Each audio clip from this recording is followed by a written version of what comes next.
Namaskar and welcome to CEC Gurukul Lectures. I am Dr. Kumar Shantanu, Associate Professor of Botany from Deshbandhu College, University of Delhi. In this series of lectures on Archegoniaty, we have come a long way. We have till now covered various aspects of the group Bryophyta, Pteridophyta, and we are somewhere in mid of the discussion on the group Gymnosperms.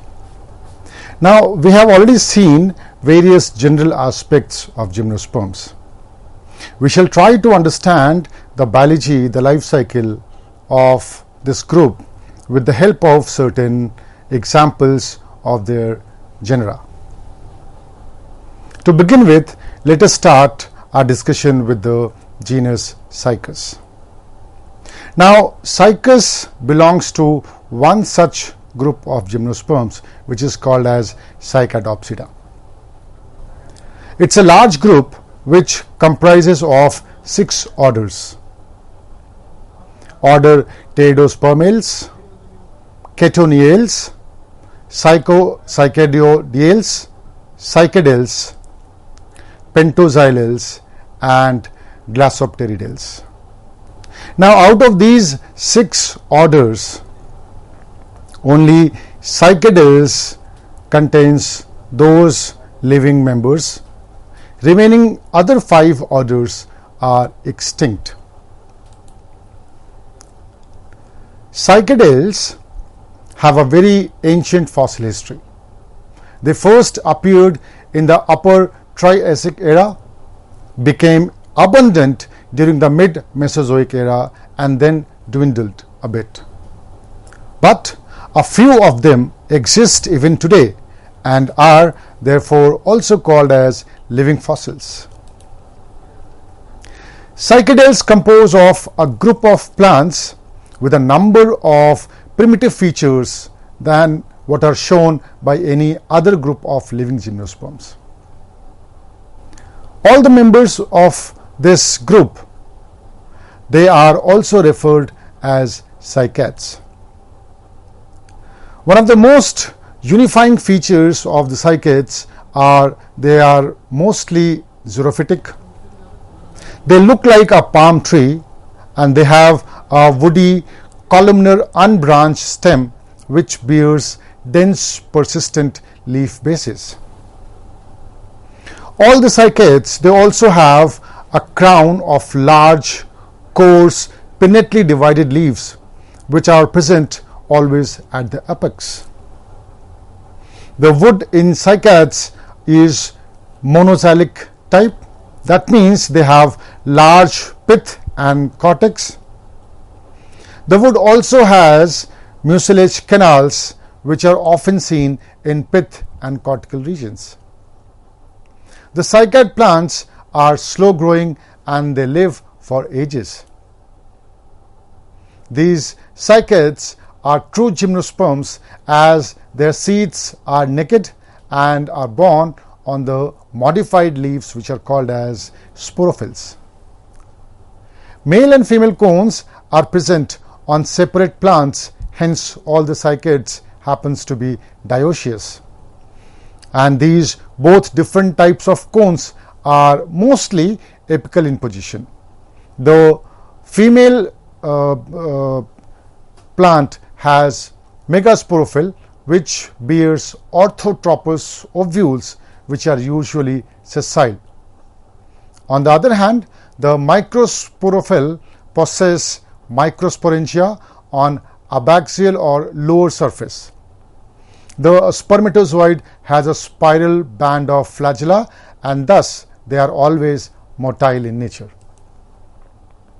So now let us talk about cycas in particular. So a cycas plant resembles a palm tree or a tree fern which is in appearance due to the presence of a stout columnar unbranched pillar-like trunk with a cluster of large pinnately compound leaves. And because of their morphological similarity with palm tree, some of the cycas species are still cited as sago palms. Here you can see in the diagram the typical member of CYCAS, which is columnar as far as the stem is concerned, and at the apex they have bunch of pinnately compound leaves. As far as the characteristic feature of the genus CYCAS is concerned, let us start with the leaves. The leaf segment remains circinately bent within the bud. Now, circinate bent is nothing but an inward curl towards the center during the course of development of these leaves. This is a characteristic feature of the genus CYCAS. The leaves are always pinnate, and the pinna has a central midrib, but they do not possess any lateral veins. The megasporophylls are not assembled in one cone, that is, they are not very much clustered, but they are borne scattered like a foliage leaves in the upper regions. The megasporophyll bears 2 or more ovules on its lower margins.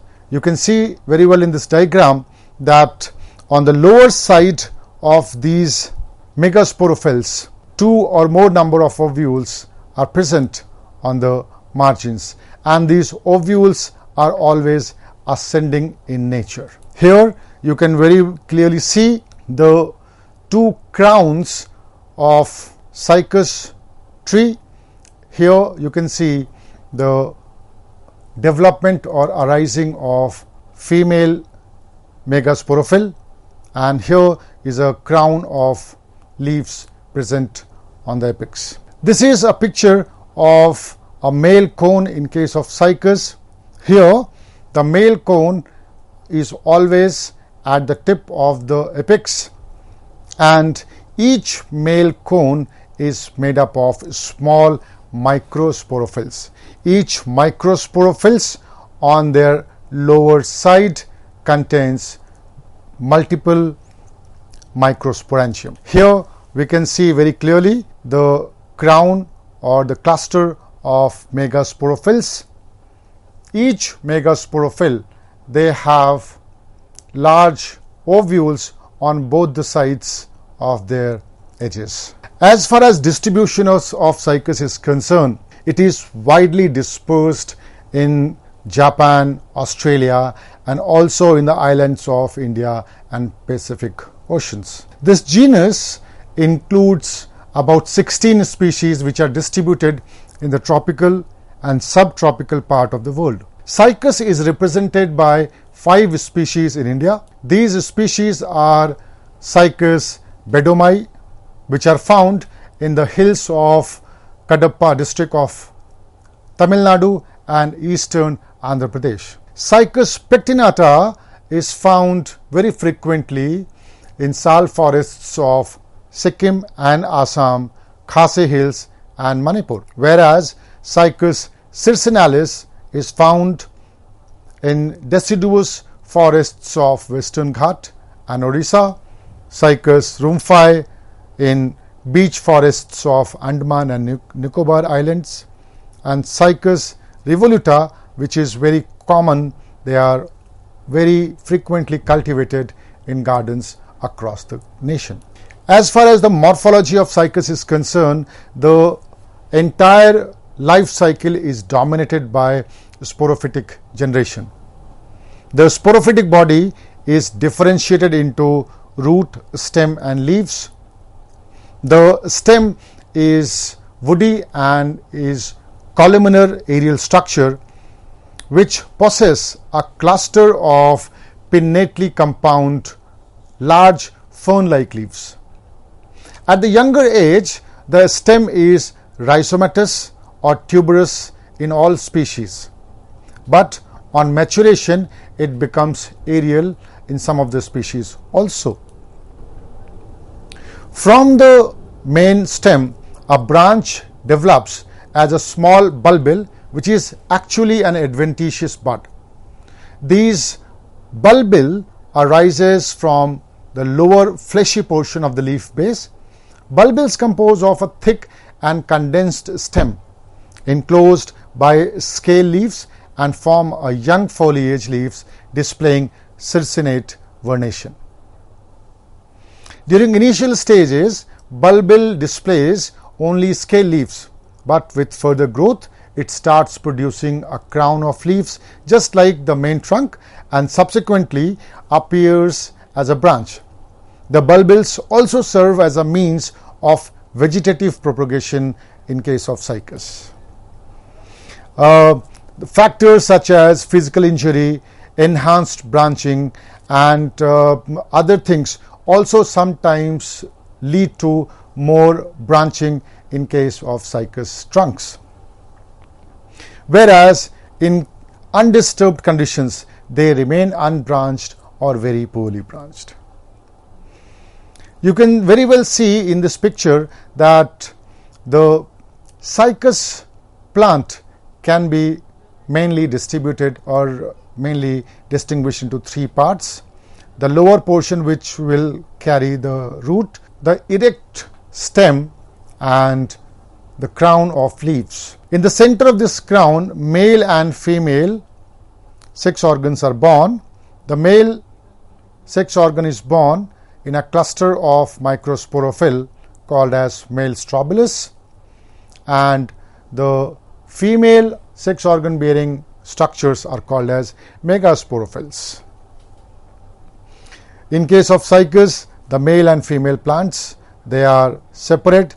Now, as far as the leaf base is concerned, a shield of alternating bands of large and small rhomboidal leaf bases envelops the aerial stem in a spiral manner, and it is a characteristic feature of CYCAS species with large trunks. The large leaf bases represent the base of foliage leaves, while the smaller ones is the base of scale leaves. In this picture, you can very well see that there are multiple leaf scars which are nothing but the remnants of the leaf base. As the stem grows, the older leaves are shed off from the lower region and they leave a scar-like structure on the stems. The leaf bases persist for many years, but they upsize in old trees. The trunk in such trees looks narrower in the lower region than the apical portion. Here in this diagram, you can very well see a part of trunk which shows persistent rhomboidal leaf bases. Two crowns of leaves are produced annually, one in the season of spring and the other during monsoon, which coincide with the favorable seasons of growth. The age of CYCAS plant can also be determined by counting the number of leaf bases on the trunk and dividing their number by half the number of leaves in the crown, as the growth of two seasons is present any time of the year. CYCAS bears two types of leaves, and hence they exhibit dimorphism. The large green photosynthetic pinnately compound leaves are called as foliage leaves, and the small brown cataphyls are called as scaly leaves. The scale leaves are smaller in size and triangular with aborted lamina. They appear brown due to a very heavy coating of bicelled hairs known as ramenta. There is a regular alternation of foliage and scale leaves. The rate of leaf development is slow but uniform in case of CYCAS. The foliage leaves are unpinnately compound with numerous leathery, opposite and alternately arranged leaflets. These leaflets are also termed as pinna, or the singular term is pinna, which are spine-tipped. Here you can see in this diagram very clearly that the crown of leaves, they appear at the apical portion of the stem, and each leaf they have lateral pinnae which lacks any lateral venation. In this diagram, you can also very well see the scale leaves and foliage leaves in case of CYCAS.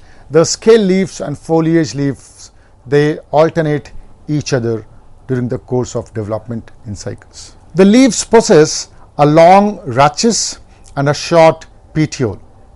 At the base of the petiole are present two rows of short stout spines. The margin of the leaflet is either revolute, as the case in CYCAS revoluta and CYCAS bedomai, or they can be flat, as the case is in CYCAS circinalis, CYCAS rumphii, CYCAS pectinata and CYCAS siamensis. You can see in the diagram very well that at the base of the leaf, the two structures, the two spine-like structures are very prominently found. The prominent midrib runs the entire length of the leaflet. There is an absence of veins and venlets in the CYCAS leaflets.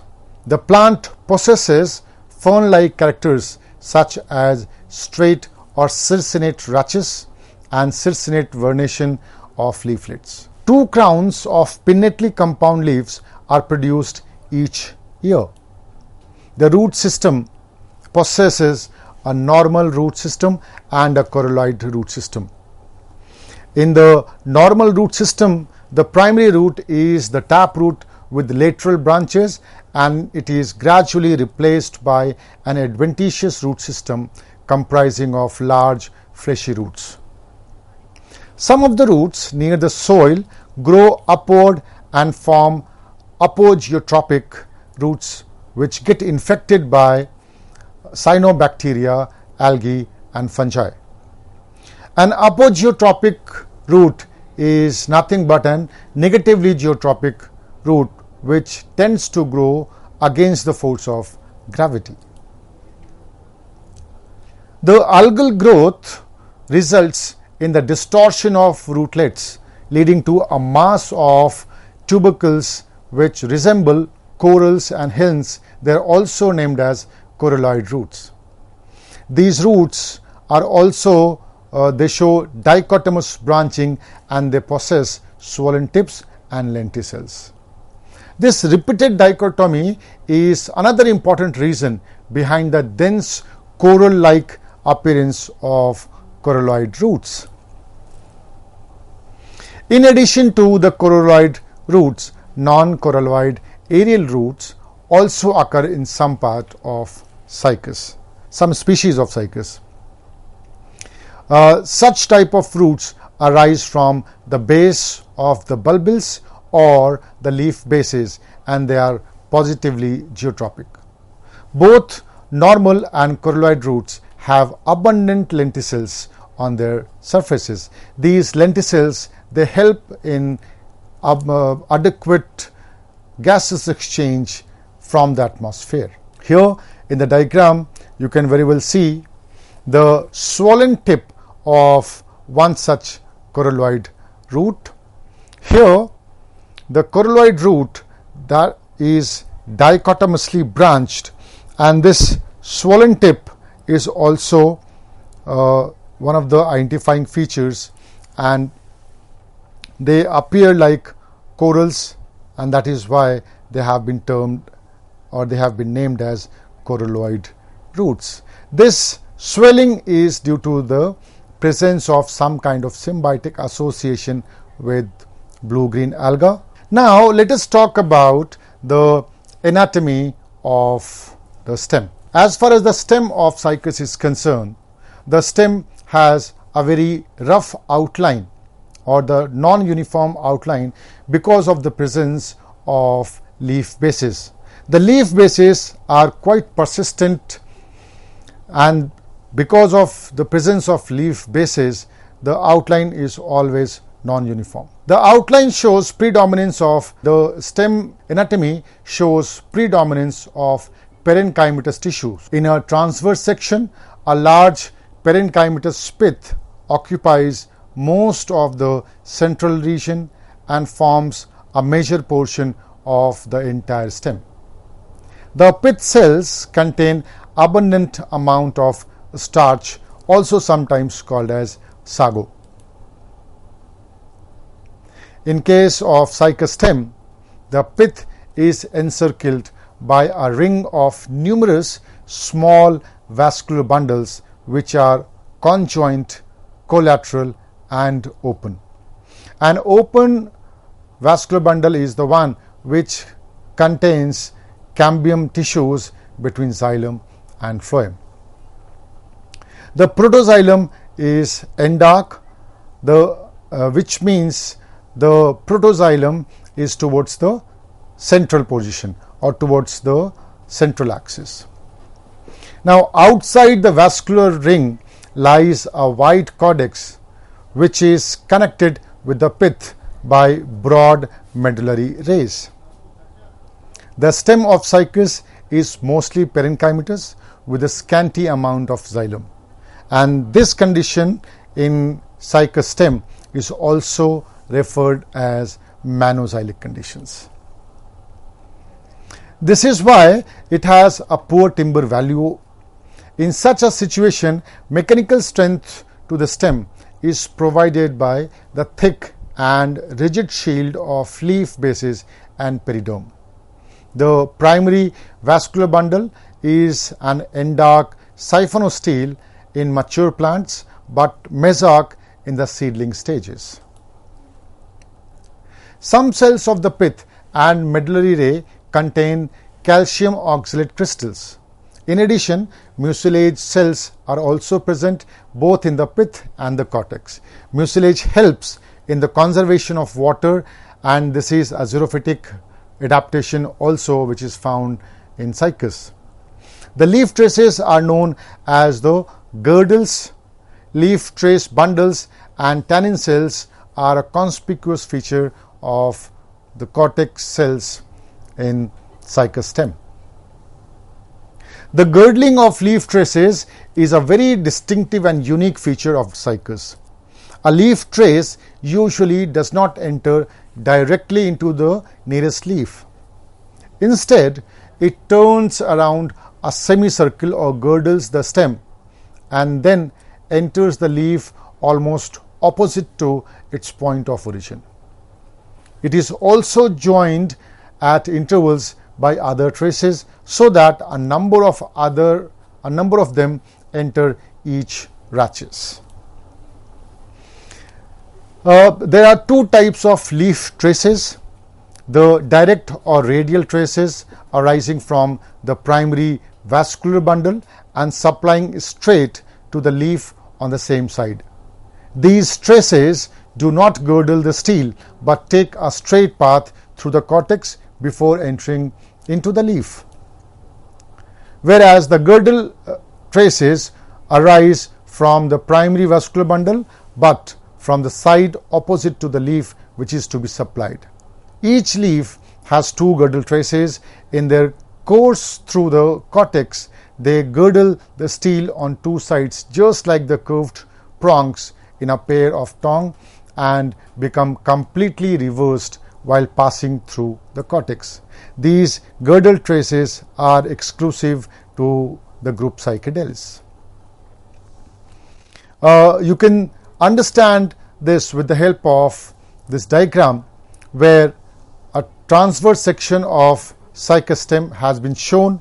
Here a very prominent girdle trace has been shown. The origin of leaf trace is from the other end and it travels in a semicircle fashion, and on the opposite side it enters into the leaf and making the leaf traces. Now, secondary growth takes place in CYCAS quite early. The interfascicular cambium develops and joins the intrafascicular cambium. This first cambial ring remains active for a few years and cuts xylem towards inside and phloem towards outside.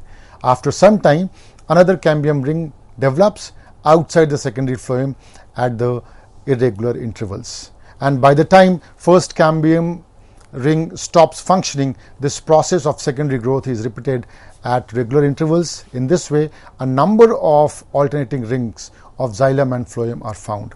Initially, created rings are complete, while in later stage, separate vascular bundles are cut off by the cambium.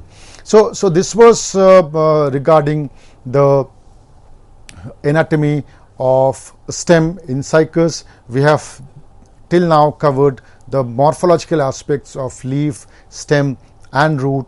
In the next lecture, we will continue our discussion from the anatomy of leaf, and then we will move on to the anatomy of root, and further we will move on to the reproduction in case of CYCAS. Thank you so much for your patient listening.